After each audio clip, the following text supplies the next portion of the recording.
বাগাইরহাট zone, এখান থেকেই সেনাবাহিনী প্রত্যেকটা গাড়ির ড্রাইভারদের নাম এন্ট্রি করবে, গাড়ি নাম্বার এন্ট্রি করবে, তারপরে ওনারা স্কোর দিয়ে নিয়ে যাবে। এখানে আইসেই সবাই দাঁড়ায়,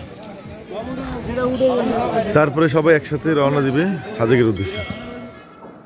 আপনারা এতক্ষণে বুঝে গেছেন, সাজেক গিয়েছিলাম ব্যক্তিগত একটা ট্যুরে। তো যাওয়ার পরে আমি চিন্তা করলাম যে সাজেক সহ এরকম পাহাড়ি অঞ্চলের দর্শনীয় স্থানগুলা মানুষ যদি দেখতে যায়, যে মানুষের যে তিক্ত অভিজ্ঞতা, সেই তিক্ত অভিজ্ঞতা আপনাদের মাঝে তুলে ধরব। তো সে কারণে আমি ভিডিও করা শুরু করলাম। যদিও আমার ট্যুরটা ছিল ব্যক্তিগত, পারিবারিক, তো আমি আমার চ্যানেলের জন্য কোনো কন্টেন্ট বানাতে আমি যাইনি, কিন্তু মানুষের তিক্ততা এবং মানুষ কি কি সমস্যায় পড়ে পাহাড়ি অঞ্চলের দর্শনীয় স্থান দেখতে গেলে, যে সেই সমস্যাগুলা এবং সমাধান কি, সেটা নিয়ে আমি কয়েকটা ভিডিও বানালাম। তো সেগুলো অবশ্যই আমার চ্যানেলে আসবে। সাজেক এবং আলুটিলা গুহা, এরকম খাগড়াছড়ি পাপিতা এলাকার কয়েকটা দর্শনীয় স্থান আপনাদেরকে আমি তিতা মিঠা দুইটা মিক্স করে আপনাদের মাঝে আমি তুলে ধরবো। তো আপনারা আমার ভিডিওটা দেখলে আপনারা এসব পাহাড়ি অঞ্চলে যাতায়াত করাটা খুব সহজ হবে। তো যাই হোক, আসলে আমি আজকে আপনাদেরকে যে ভিডিওটা দেখাবো, সেই ভিডিওটা দেখে আমি নিজেই হতভম্ব যে সাজেকের পাহাড়ের চূড়ায় এমন একটা দর্শনীয় স্থান, যে আমি ওখানে যাওয়ার পরে আমার অন্য কোনো দৃশ্য আর আমার ভালো লাগে নাই এই দৃশ্যটা দেখার পরে, এই স্থাপনাটা দেখার পরে।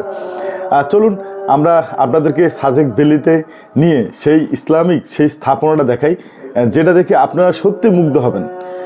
চলুন ভিডিওটা দেখতে থাকুন।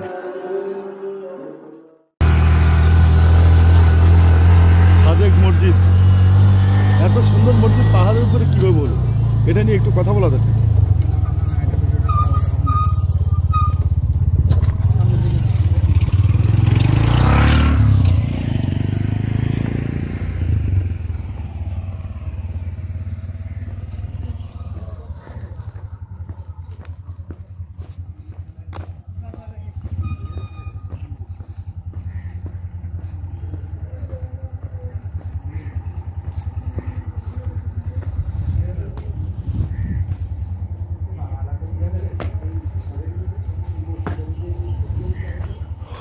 সাজেক মসজিদ, ওয়াশরুম, অজুখানা, এই যে এটা হলো প্রবেশ। আমরা একটু ভিতরে প্রবেশ করি।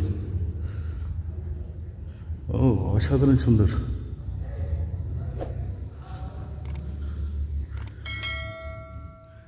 এত সুন্দর করে করছে।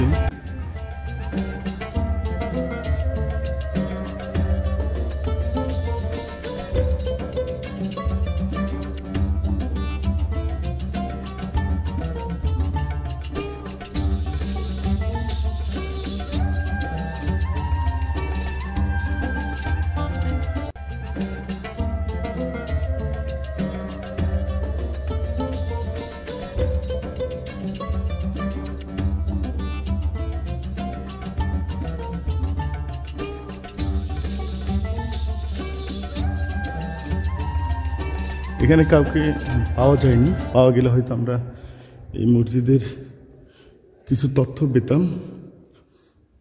এটা হইলো মূল গেট, বাইর হওয়ার। আমরা পাশ থেকে ঢুকছি, পাশ দিয়ে বাইর হচ্ছে। আচ্ছা, আমরা তারপরে চেষ্টা করব কারো কাছ থেকে কোনো তথ্য পাওয়া যায় কিনা।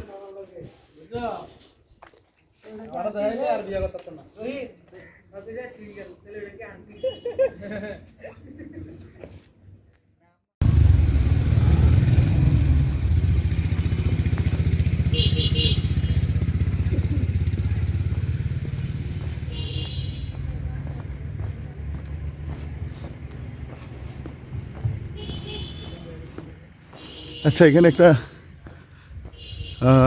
নেমপ্লেট আছে, লেখা আছে দারুস Salam Jame Masjid, Sajek, Rangamati, major general SN Motiur Rahman. আচ্ছা, এটা 20 ফেব্রুয়ারি 2020। আচ্ছা, এটা বেশি দিন আগে স্থাপনাটা বেশি দিন আগে হয়নি, একটা অসাধারণ স্থাপনা, যেটা সাজেকে আসলে আপনারা পেয়ে যাবেন। আপনারা দূর থেকেই দেখতে পাবেন এই মসজিদের যে সৌন্দর্য সেটা উপভোগ করার মতো। এটা ভবিষ্যতে সাজেকের আরেকটা দর্শনীয় স্থান হয়ে যাবে। সাজেক যারা আসবেন অবশ্যই এই মসজিদটার দেখতে চাইবেন, মসজিদের সামনে ছবি তুলতে চাইবেন। এরকমই একটা মানে অনেক সুন্দর ভিউ দেওয়ার মতো একটা ইয়ে। আমি এই মসজিদটার পাশটা একটু দেখাইনি আপনাদেরকে। এই যে দেখুন, আমরা অনেক উঁচুতে আছি, পাহাড় কত নিচে, রাস্তা ঘরবাড়ি এগুলো তো দেখা যাবেই না, এটা দেখার স্বপ্ন দেখা যাবে না। তো আর পিছনে যেগুলো দেখা যাচ্ছে এগুলো সাজেকের অংশেই। তো মসজিদটার ভিউ এত সুন্দর যেটা আপনার কল্পনাকে হার মানাবে। আমার কাছে মনে হচ্ছে আমি বিদেশের কোনো মসজিদে আছি। তো আসলে আমি কোনো বিদেশের মসজিদে নাই, যে আমি সাজেকের একটা মসজিদে আছি। আমি এই কন্টেন্টটা আসলে বানাচ্ছি, আমি সাজেক ঘুরতে আসছিলাম, তো মসজিদটা দেখে আমি আপনাদেরকে না দেখে আর থাকতে পারলাম না। আর এই মসজিদে কিন্তু মহিলাদের নামাজের স্থান আছে, মহিলাদের নামাজের ব্যবস্থা আছে। এটা হইল মসজিদের বাম পাশে, ঠিক আমি যে সামনে দাঁড়িয়ে আছি ঠিক এই জায়গায়। এই যে এই দিকটায় মহিলাদের নামাজ পড়ার স্থান। তো আমি চলে যাচ্ছি, যাওয়ার আগে আমি আবারও আপনাদেরকে একটু দেখিয়ে দিই। এই যে এখানে লেখা আছে বিস্তারিত প্রকল্পের বাস্তবায়নের গর্বিত অংশীদার পার্বতী জেলা পরিষদ রাঙ্গামাটি, এগুলা ঠিক আছে লেখা আছে। তো আপনারা এই সাজেকে আসলে অবশ্যই এই মসজিদটা দেখতে আসবেন। এই মসজিদটা কখনো মিস করবেন না, একটা ইসলামিক স্থাপনা।